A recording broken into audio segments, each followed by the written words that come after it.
না, অত্যন্ত আনন্দের বিষয়। আমরা মাননীয় প্রধানমন্ত্রীজি একটা ইঙ্গিত উনি দিয়েছিলেন এবারের 15ই আগস্টে ওনার যে ভাষণ লালকেল্লা থেকে, এবং সেটাই আমরা দেখলাম কালকে আমাদের মাননীয় অর্থমন্ত্রী সীতারামনজি ঘোষণা দিলেন।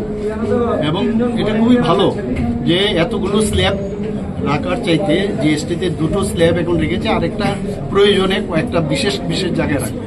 তো আমাদের জন্য খুবই ভালো যারা জিএসটি দেয় বা সাধারণ মানুষ, ব্যবসায়ী থেকে আরম্ভ করে সবাই। তো জিএসটি থেকে যেহেতু খুব সিম্পল হয়েছে জিএসটির ব্যবস্থাটা হয়েছে, আমি মাননীয় প্রধানমন্ত্রীজিকে ধন্যবাদ দিতে চাই। মাননীয় আমাদের অর্থমন্ত্রী যে সীতারামনজিকেও ধন্যবাদ দিতে চাই যে মানে যেভাবে রিফর্ম করছে, একের পর এক রিফর্ম, আমাদের is of business, is of doing, is of thinking, is of everything.